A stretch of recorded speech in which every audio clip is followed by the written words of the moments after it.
Hello my dear friends, how are you? I hope you all will be fine. PK25 PNG के YouTube classes पर आपको बहुत बहुत स्वागत। चलिए बिना इंतजार करे आज हम प्रेसिडेंट के इलेक्शन मेथड को मैथमेटिक्स कैलकुलेशन के माध्यम से समझेंगे। यदि किसी भी तरीके से आपको समझ में चीज़ें नहीं आती तो प्लीज़ वीडियो को बार बार करके देखिए।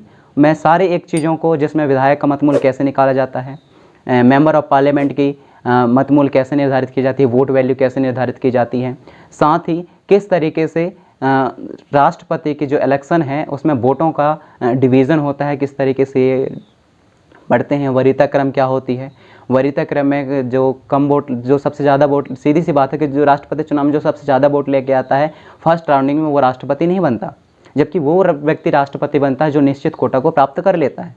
तो ये राष्ट्रपति इलेक्शन में निश्चित कोटा का क्या सामंजस्य है, इसको भी हम अच्छे से समझेंगे। तो चलिए। Okay my dear friends, I hope आप मेरी आवाज़ सुन पा रहे होंगे। आज राष्ट्रपति इलेक्शन का मैथमेटिक्स कैलकुलेशन देखने वाले हैं, तो चलिए बिना इंतज़ार ना किए शुरू करते हैं।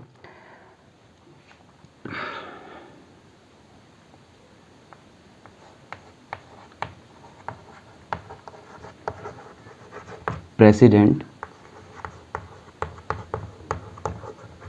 Election method. ओके, अब देखते हैं प्रेसिडेंट इलेक्शन मेथड। यहाँ हम दो आर्टिकल का जिक्र करेंगे। एक आर्टिकल है हमारे पास 52 एंड सेकेंड आर्टिकल है हमारे पास 55(3). क्यों भाई? आर्टिकल 52 ये कहता है कि भारत के लिए एक राष्ट्रपति होगा।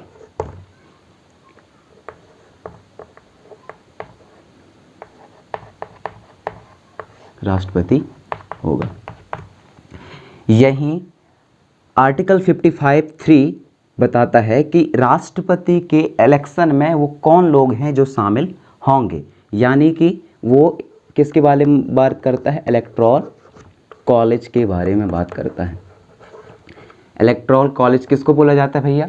इलेक्टोरल कॉलेज बोली जाती है ऐसे मत देने वाले मतदाता जो राष्ट्रपति इलेक्शन में भाग लेते हैं। ये होते हैं MLA और दूसरा MP। ये हमारे यहाँ अभी 29 स्टेट थे, लेकिन एक स्टेट का कट जाने से हमारे पास अभी कितने स्टेट बचे हैं? 28। साथ ही प्लस दो क्यों? दिल्ली और पांडुचेरी में विधानसभा है। इसी के साथ हमारे पास एक और है भी, दिल्ली पांडुचेरी, लेकिन हम पहले वाला मेथड ही समझते हैं तो इससे ज़्यादा अच्छे से समझ में आएगा। ठीक है, तो दूसरे अच्छे से समझने के लिए हम इसको ये करते हैं, 29 के बेसिस पर ही समझ लेते हैं। 29 हमारे पास स्टेट थे और दो स्टेट के कहलाते हैं UT, यानी कि यूनियन टेरिटरीज। इन दोनों के 29 स्टेट और यूनियन टेरिटरीज, दो दिल्ली और पांडुचेरी के MLA जो है किसमें? प्रेसिडेंट इलेक्शन में भाग लेते हैं। ओके ना, और हमारे यहाँ MP कितनी है भैया? ये है लोकसभा में कितनी है? 545। लेकिन याद रखना 545 में दो आप कम करेंगे, क्योंकि 545 में दो सदस्य ऐसे होते हैं, दो मेंबर ऐसे होते हैं जो राष्ट्रपति उनको नॉमिनेट करता है, और ये दो सदस्य नॉमिनेट होने वाले ये दो सदस्य राष्ट्रपति चुनाव में भाग नहीं लेते। इसी वजह से ये संख्या कितनी होगी? 543। आई बात समझ में? यस। लेकिन इसी में क्या है आएगा आपका? राज्यसभा। मेंबर ऑफ पार्लियामेंट ना ये राज्यसभा में कुल कितनी सदस्य संख्या है? 245। ओके, लेकिन 245 में से आप यहाँ 12 सदस्य कम कर देंगे। 245 में 12 सदस्य कम करिए, भरा कितना आएगा? 245 में 12 सदस्य कम करेंगे तो 5 2 गए 3 और ये 3 और ये 2, यानी कि 233 सदस्य जो है राष्ट्रपति चुनाव में भाग लेंगे राज्यसभा से। ये 12 सदस्य यहाँ क्यों निकल गए? वो इसलिए क्योंकि ये 12 सदस्य राज्यसभा में मनोनीत होते हैं। क्या होते हैं? मनोनीत होते हैं, नॉमिनेटेड होते हैं राष्ट्रपति के द्वारा, जो अलग अलग क्षेत्र के विशेषज्ञ होते हैं। कभी कल क्वेश्चन ये भी उठती है कि राष्ट्रपति चुनाव में हमारे यहाँ के एमएलए का कौन ऐसे लोग हैं जो राष्ट्रपति चुनाव में भाग नहीं लेते लेकिन राष्ट्रपति के महाभियोग में भाग लेते हैं। तो वो ये 14 सदस्य जो हैं, 2 लोकसभा के और 12 राज्यसभा की, ये 14 सदस्य जो हैं राष्ट्रपति इलेक्शन में भाग नहीं लेते लेकिन राष्ट्रपति महाभियोग में ये भाग लेते हैं। चलिए आंकड़ा आप याद रखिएगा। अब मैं मिटाता हूँ, यह जगह की कमी है इसी वजह से। इसके बाद हम आगे बढ़ते हैं और राष्ट्रपति इलेक्शन मेथड में कल मैंने आपसे जिक्र किया था कि वहाँ एक एमएलए और एक किसका एमपी का मत मूल्य निकाला जाता है, वैल्यू निकाली जाती है, वोट ऑफ वैल्यू निकाली जाती है। किस तरीके से वोट ऑफ वैल्यू निकालेंगे, ओके। तो चलिए शुरू करते हैं, ओके। सबसे पहले हमें वैल्यू निकालनी पड़ेगी वोटों की कि एक एमएलए की मत मूल्य कितनी होती है और साथ ही संसद में पार्लियामेंट के जो मेंबर रहते हैं उनके मत मूल्य कैसा होता है। तो चलिए एक एक करके इन दोनों को समझते हैं। सबसे पहले हम देखते हैं, हम निकालेंगे value of vote of an किसका, एमएलए का, ठीक है। यस, एक एमएलए की मत मूल्य निकालने के लिए आपको क्या करनी पड़ती है, यहाँ से ध्यान देना ना, ये है एक एमएलए की मत मूल्य निकालने के लिए आपको क्या करना पड़ेगा, total number of the population of the state जोड़ना पड़ेगा कि एक पर्टिकुलर स्टेट का पॉपुलेशन कितना है। टोटल नंबर ऑफ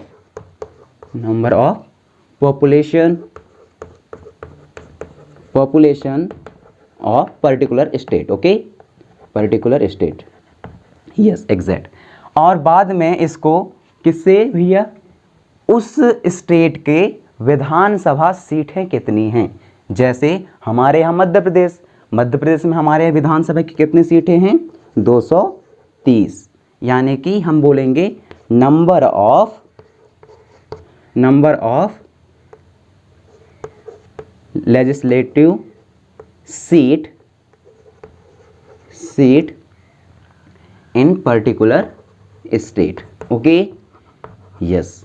इसके बाद आपको इसमें 1000 का भाग दे देना होता है। चलिए वैल्यू पुट करूं मैं, हाँ, लेकिन राष्ट्रपति इलेक्शन में याद रखो आप, मैं कल ही इस बात का जिक्र किया था कि राष्ट्रपति इलेक्शन में आपको जनसंख्या का आधार 1971 ही रखना है। 1971 क्यों रखना है, इसके बारे में भी कल मैं पिछले वाले वीडियो में डिस्कशन किया था। तो चलिए हम देखते हैं, एग्जाम्पल के तौर पर मध्य प्रदेश ले लेते हैं, ठीक है। मध्य प्रदेश में 1971 का जनसंख्या कितना था, 2001 की जनसंख्या के आधार पर यस, हम कहाँ थे बेटा, चलिए एक चौक ले लेते हैं यहाँ से, यस, ये इतना आया आपको इस नंबर पे, ये इसके कैलकुलेशन से ये इतना आपके पास नंबर आया। इसमें आपको क्या करना है, 1000 का भाग देना है, दे दें 1000 का यहाँ भाग देना है, ओके।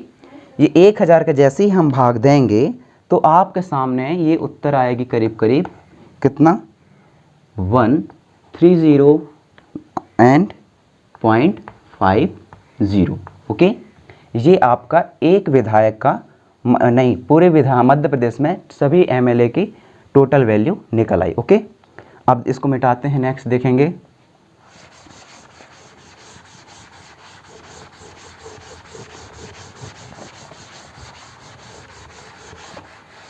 यस, ये संख्या कितने थे आपके पास, हमारे यहाँ एक विधायक का मत मूल्य कितना निकला था, हमारे यहाँ एक विधायक का मत मूल्य निकला था 130.50।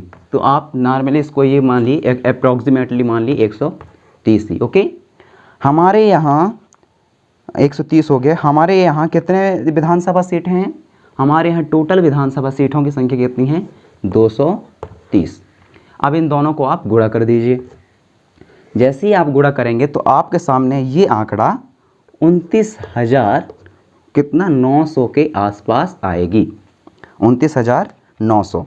तो यहाँ हम ये बोलेंगे कि 29,900 ये क्या है? Value of vote, value of vote, value of vote of 1 MLA of 1 MLA in Madhya Pradesh. Okay, क्या कौन सा है? जी वाला। ठीक है, अब हमें क्या करना पड़ेगा इसके बाद? देखिए,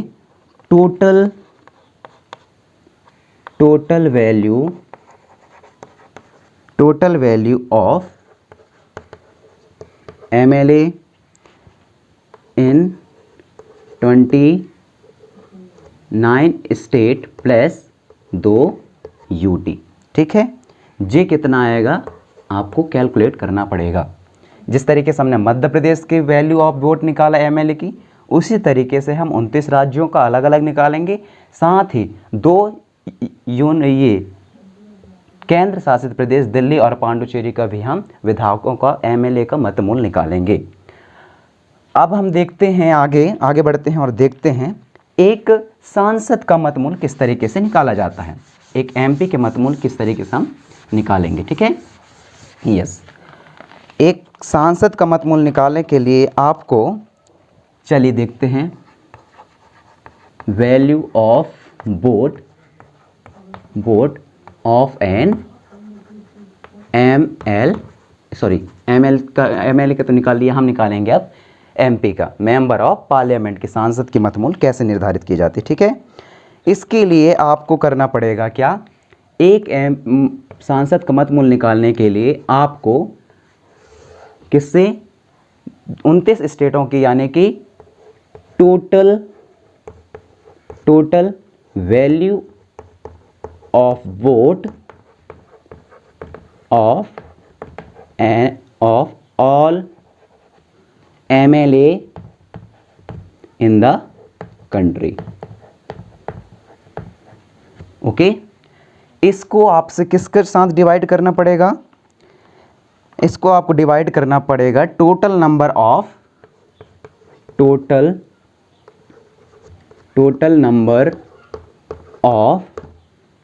MP इन द कंट्री, जिसमें शामिल रहेंगे आपके लोकसभा प्लस राज्यसभा। ठीक है, चलिए कैलकुलेट करते हैं। एक MP की वैल्यू निकालने के लिए, वोट वैल्यू निकालने के लिए, अब हम इसको कैलकुलेट करते हैं। हमारे पास ये 2012 2012 की वो है वैल्यू है, डाटा है 2012 की, जिसमें total value of vote of all MLA in the country ये आ रही थी 5,49,474। Okay, yes. Then divided by total number of the member of parliament which where includes the Lok Sabha member and Rajya Sabha member और MPs। Okay, सो इसको हम divide करेंगे 776 से, जिसमें शामिल क्या है? आपका लोकसभा भी शामिल है प्लस राज्यसभा की सीटें भी शामिल हैं।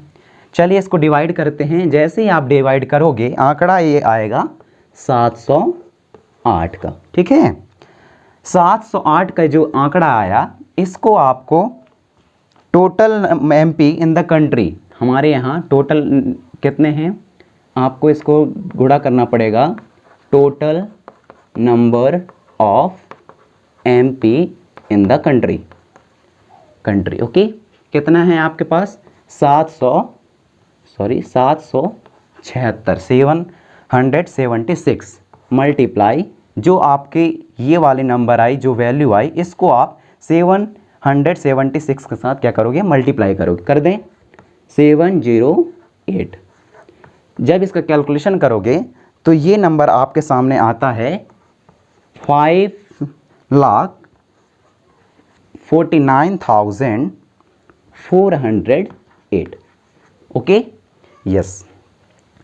तो ये आपके निकल आई एक MP की वैल्यू ऑफ वोट, मतमूल निकल आई किसकी? एक वैल्यू MP की। इससे पहले हमने किसका निकाला था? याद रखिए, किसका निकाला था, एक एमएलए का मतमूल कितना होता है, और हम यहाँ अभी हम निकाल लिए कि एक एमपी का मतमूल कितना होता है। अब हम इसको मिटाते हैं और आगे बढ़ते हैं, आगे देखते हैं क्या होता है। चलिए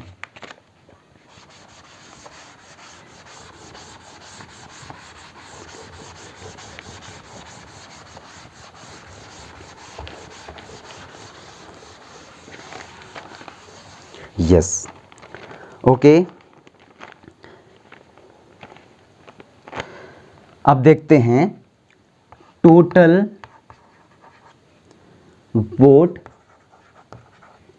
votes to be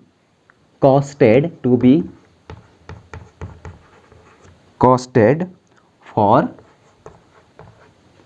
what, president election. Okay good.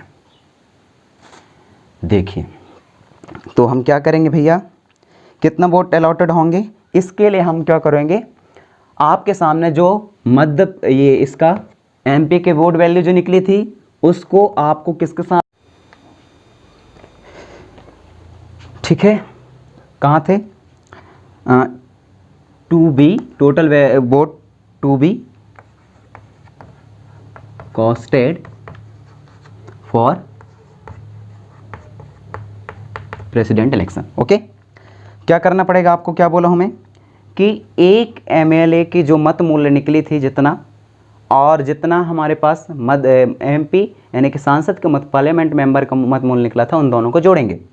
तो ये संख्या थी किसको किसको, एक मेंबर ऑफ पार्लियामेंट की मत मूल्य यस वोट वैल्यू, और दूसरा एमएलए की वोट वैल्यू जोड़ दें। आप काउंट किए थे तो ये संख्या आ रही थी आपके पास, ये संख्या आ रही थी आपके पास, एमपी की वैल्यू क्या थी यहाँ 549 देन 408, ठीक है यस। और एमएलए की कितनी आई थी वैल्यू, एक एमएलए की वोट वैल्यू कितनी आई थी, ये आई थी 5,49,000 देन 474, यही आई थी।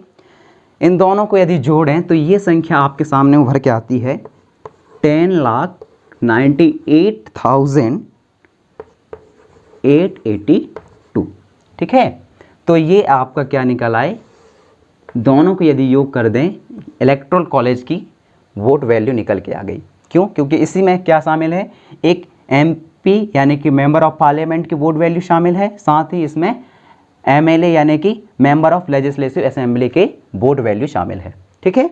अब इसको हम मिटाते हैं। अब एक्चुअली हम देखेंगे कि इनकी मैथमेटिक्स कैलकुलेशन कैसे होनी है, ठीक है यस। चलिए देखते हैं।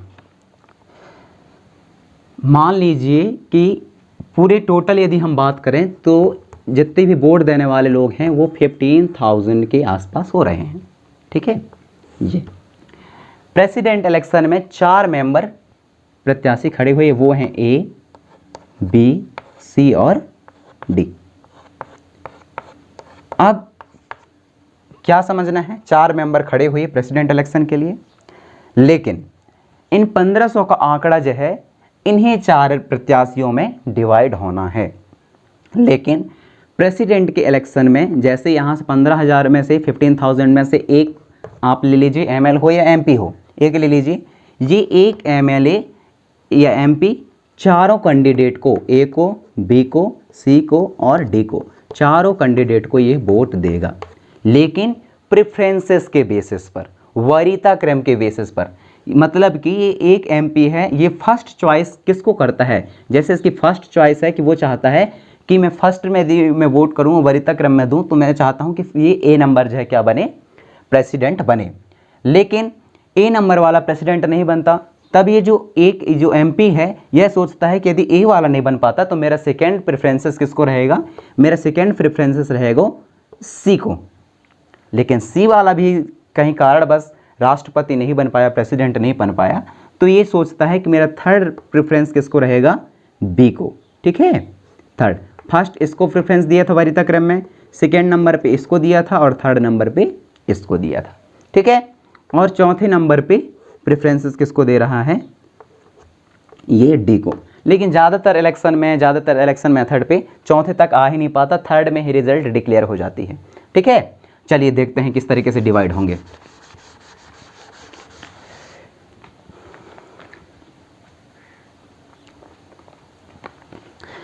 ये 15,000 जो है फर्स्ट राउंडिंग में किस तरीके से मिले, फर्स्ट कैंडिडेट को मिला 5,250, सेकेंड कैंडिडेट को ये आंकड़ा मिला 4,800 का, थर्ड कैंडिडेट को ये आंकड़ा मिला 2,700 का, और फोर्थ कैंडिडेट को ये 15,000 में से रिमेनिंग वाले बचे ये होंगे 2,250। ये किसको मिले, डी को। अब देखिए, राष्ट्र प्रेसिडेंट इलेक्शन में एक कोटा निर्धारित की जाती है कि उस कोटा से ऊपर जो भी प्रत्याशी वोट बैंक या वोट लेके आता है वही राष्ट्रपति के लिए चुन लिए जाएंगे। यहाँ ऐसा बिल्कुल नहीं होता कि जिस व्यक्ति के पास, जिस प्रत्याशी के पास सबसे ज़्यादा वोट हैं वही राष्ट्रपति के लिए चुना जाए। क्यों? आप यहाँ देख पा रहे होंगे कि जो ए प्रत्याशी है उसके पास कुल कितने वोट हैं, 5,250। तो जिस तरीके से नॉर्मली तौर पर जिस तरीके से वोट में चलती है या मतों की गणना होती है, जैसे आप विधानसभा सीट हम वोट पड़ रही है उसका ले लीजिए, आप लोकसभा में सीट जो पढ़ रही है, वोटिंग पढ़ रही है उसमें ले लीजिए, तो उसमें अग्रता ही विजेता वाला मेथड चलता है। उसमें जो व्यक्ति ज़्यादा वोट लेके आता है वो सरकार बना लेती है। लेकिन राष्ट्रपति इलेक्शन पे ऐसा, प्रेसिडेंट इलेक्शन पे ऐसा बिल्कुल नहीं होता। ठीक है, अब हम देखेंगे इन सब को जोड़ के। देखिए, आपके पास 15,000 का आंकड़ा आना चाहिए क्योंकि 15,000 वोटिंग ही इन सब में डिवाइडेड है। अब देखिए, जो कैंडिडेट के पास सबसे कम वोट आए हैं वो कैंडिडेट कौन है, डी। ठीक है, अब हम डी को सेकेंड राउंडिंग में काट देंगे। ये डी जो है सेकेंड राउंडिंग के लिए पार्टिसिपेट नहीं कर पाएगा। और ये 2,550 का जो आंकड़ा है, कितना, 2,250 का जो आंकड़ा है, ये क्या होंगे, ये पूरा टोटल वोट जो है इन तीन पार्टियों को, प्रत्याशी ए को, कैंडिडेट बी को और कैंडिडेट सी में क्या हो जाएंगे, डिवाइड हो जाएंगे।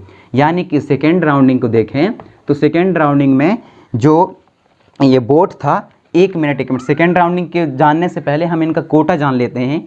कोटा जानने के लिए आपको करना पड़ता है टोटल वोट कितने हैं आपके पास, टोटल वोट को किससे डिवाइड करना पड़ता है, 2 से, और इसको बाद में +1 जोड़ना पड़ता है, ये कोटा निर्धारित करने के लिए। ठीक है, कोटा निर्धारित करने के लिए कैलकुलेशन करिए कि टोटल वोट कितने हैं आपके पास, 15,000, और किसके डिवाइड करना है, 2 से डिवाइड करना है, कितना जोड़ना है, 1 जोड़ना है। जोड़ दिए, 2 से इसको काटेंगे तो आपके पास कितना का आंकड़ा आएगा, 7,500 का आंकड़ा आएगा। कितना जोड़ना है, बोल रहे हैं +1 जोड़ना है, +1 जोड़ दिए तो कितना हो गया, अब 7,501। तो ये आपकी निश्चित कोटा हो गई, कोटा। यानी कि जो भी कैंडिडेट इस नंबर को हासिल कर लेगा या इतना वोट हासिल कर लेगा वो राष्ट्रपति बनने के लिए तैयार बैठा है। ठीक है, चलिए अब ये सेकेंड राउंडिंग का कैलकुलेशन करते हैं। हम इसको ऊपर लिख लेते हैं। कोटा कितनी है बेटा, ये कोटा है 7,501 का। ठीक है, जैसे सेकेंड राउंडिंग हुई तो हम देखेंगे कि 2,250 वाले जो मेंबर हैं पूरे, ये कौन किसके हैं, डी के मेंबर हैं। इन्होंने फर्स्ट में तो किसको चुना था, डी को चुना था कि हमारे हिसाब से राष्ट्रपति कौन बनना चाहिए, डी बनना चाहिए। लेकिन इनके हिसाब से बिल्कुल गड़बड़ हो गया। अब क्या होगा, ये सेकेंड प्रेफरेंसेस किसको दे रहे थे, ये किसको दे रहे हैं, इनका ये सोच था कि यदि डी नहीं बन पाता तो हम दूसरे नंबर पर किसको राष्ट्रपति बनना चाहेंगे। ठीक है, तो इसमें से सेकेंड राउंडिंग के लिए जो है 3, यस, ओके, आप देख पा रहे होंगे जो 2000 कितना 2005 यस, डी का बोर्ड वैल्यू कितने थे, 2,250। 2,250 में से 300 लोग ऐसे थे जो चाहते थे कि हमारे सेकेंड वरीयता किसको मिले, कैंडिडेट ए को मिले। उसमें से 1,050 ऐसे कैंडिडेट थे जो चाहते थे कि सेकेंड नंबर का प्रेफरेंसेस किसको मिले, कैंडिडेट बी को मिले। और थर्ड 900 लोग ऐसे थे जो चाहते थे कि हमारे सेकेंड प्रेफरेंसेस किसको मिले, कैंडिडेट सी को मिले। आप इन तीनों को यदि जोड़ेंगे तो ये 250 के 2,250 के आसपास आने चाहिए। ये 0 का 0, 0 0 0 0 0 5 एंड 0 मीन्स 5, 9 और 3 12 कि 2 1 बचे, 1 और ये 2, ये आ गए पूरी वैल्यू, बिल्कुल। अब इन सबको आप देख पा रहे होंगे, इनको यदि जोड़ें हम तो जोड़ने पर ये 5550 आ गया। दूसरे नंबर पे इनको जोड़ा जाए तो 5850 आ गया, और इन 3 नंबर के कैंडिडेट के यदि वोट बैंक जोड़ी जाए तो ये 3600 हो गई। आप देख पा रहे होंगे कि सेकेंड राउंडिंग के कंप्लीट होने के बावजूद भी ऐसा कोई कैंडिडेट नहीं आया जो एक ये निश्चित कोटा को प्राप्त कर सके या हासिल कर लिया हो। क्यों? क्योंकि हमने निश्चित कोटा जब निर्धारित किए थे 15,000 का, तो उसमें 7,501 आया था, मतलब इतना वोट जो हासिल कर लेगा वही राष्ट्रपति के लिए चुना जाएगा। लेकिन आप देख पा रहे होंगे इन तीनों कैंडिडेट में ऐसा कोई भी व्यक्ति नहीं है जो इस डाटा को प्राप्त कर लिया हो, इस नंबर को प्राप्त कर लिया हो। अब क्या करेंगे, एक राउंड और आगे बढ़ाएंगे हम, जिसको हम बोलेंगे थर्ड राउंड। ठीक है, थर्ड राउंड बोल दें। थर्ड राउंड में क्या करेंगे, जो सी नंबर के कैंडिडेट है, क्योंकि सबसे वोट कम किसके हैं, सी नंबर के हैं, इसके वोट को काट देंगे, सी नंबर यहाँ से निकल जाएगा, और इसके जितने भी वोट हैं, ये 3600 वोट जितने भी हैं इनके, ये किसको चले जाएंगे, कैंडिडेट ए को चले जाएंगे, ये तो कैंडिडेट बी को चले जाएंगे। लेकिन हमें ये देखना पड़ेगा कि ये जो कैंडिडेट सी थे, इनका थर्ड वरीयता क्रम क्या था, वो थर्ड नंबर पे किसको चाहते थे कि हमारे हिसाब से थर्ड नंबर पे ये राष्ट्रपति बने। क्यों? क्योंकि इनकी फर्स्ट चॉइस तो क्या थी, सी ही थी, और जो कुछ मेंबर यदि सेकेंड राउंडिंग में ऐड हुए थे उनके सेकेंड चॉइस यही थी। मतलब कि यदि हम थर्ड राउंडिंग में देखेंगे तो हम देखेंगे 3600 जो मेंबर हैं, इनकी थर्ड नंबर में वरीयता यानी कि रेफरेंसेस कोड किसको जाता है। तो 3600 का जो आंकड़ा है, चलिए इनको पहले लिख लेते हैं। ए नंबर का कितना हो गया था टोटल, ये हो गई थी 5550, और बी नंबर का कितना हो गया था, ये हो गई थी 5850। ठीक है, यस 5850। अब क्या होगा, मैं भी इस बात का जिक्र किया हूँ कि थर्ड राउंडिंग में देखेंगे कि 3600 में से कितने लोग ऐसे थे जो थर्ड नंबर पे प्रेफरेंसेस चाहते थे कि हमारा वोट किसको जाए, और कितने लोग ऐसे थे जो चाहते थे कि हमारा थर्ड प्रेफरेंसेस किसको जाए। ठीक है, तो थर्ड प्रेफरेंसेस देखने के लिए है, चलिए थर्ड प्रेफरेंसेस देखने के लिए हम सोच करते हैं, इनका जो 3600 का जो आंकड़ा है, इसमें से 1700 लोग चाहते थे कि हमारा थर्ड नंबर पे पूरा वोट किसको जाएगा, कैंडिडेट ए को जाना चाहिए, हम चाहते हैं कैंडिडेट ए बने। उनकी फर्स्ट चॉइस तो ये थी, सी थी, लेकिन सी तो क्रॉस हो गया, तब इनका थर्ड वरीयता था कि तीसरे नंबर पे हम इसको वोट देना चाहेंगे, किसको, कैंडिडेट ए को। और 1700 इतने लोग थे, लेकिन इसमें 1900 लोग ऐसे थे जो चाहते थे कि हमारा थर्ड नंबर की वरीयता किसको जाए, कैंडिडेट बी को जाए। अब इन दोनों को जोड़िए बेटा, इन दोनों को आप जोड़ेंगे तो आप पाओगे 7250 कितने किसके आ गए, कैंडिडेट ए के लिए आ गए, और ये दूसरा आएगा 7750 ये कैंडिडेट किसके आ गए, बी के आ गए।